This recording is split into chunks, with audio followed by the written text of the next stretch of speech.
round started in 2001. Pendant 2 jours, ils vont partager avec nous ce qu'on appelle le State of Play of the World Trade Negotiations, parce qu'il y a des négociations en cours actuellement pour l'avenir donc de l'Organisation mondiale du commerce. L'OMC a fonctionné suivant les règles du jeu, je dois le dire, de l'Ouest. C'est-à-dire que les pays de l'Ouest fixaient les conditions, établissaient les règles du jeu et nous, on n'avait pas le choix que de suivre.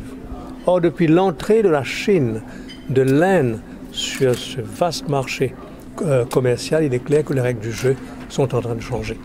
Vous avez dû remarquer, ceux-là même qui ont créé le GATT, qui ont encouragé le round de Uruguay, aujourd'hui disent, mais finalement, World Trade Organization, on a des doutes dessus.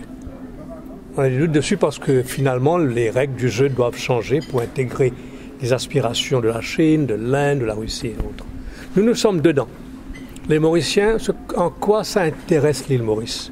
L'île Maurice doit absolument actuellement comprendre une chose, que dans un monde qui est de plus en plus chaotique sur le plan commercial, il faut le dire, parce que le World Trade Organization, qui est supposé organiser le commerce mondial, arrive de moins en moins à le faire.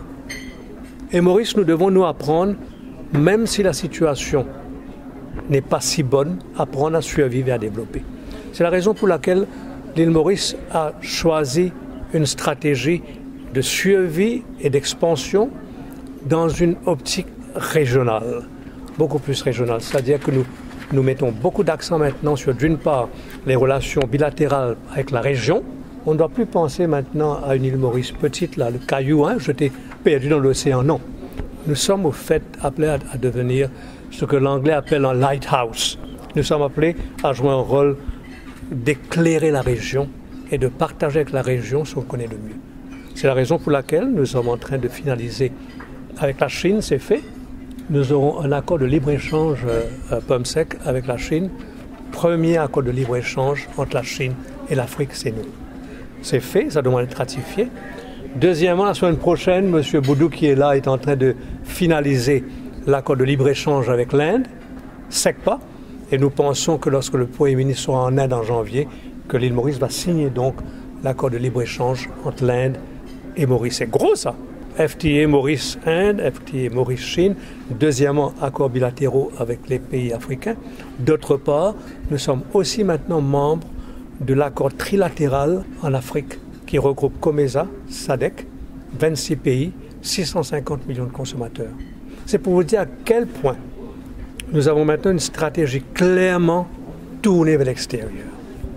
Notre survie, notre développement dépend de notre capacité justement à être partie intégrante, évidemment, du commerce mondial, mais aussi à profiter de la région et des relations qu'on a avec la région pour ce que j'appelle toujours win-win situation. Il ne faut jamais oublier ceci. We said at the beginning of this workshop is always ready to, share evolving discussions that are taking place in Geneva with the various members of the WTO, and Mauritius this time requested a specific workshop to deal with the question of the ongoing negotiations and the ongoing work program in the context of current discussions regarding where the WTO should be going in the future in terms of how negotiations would be structured and so forth.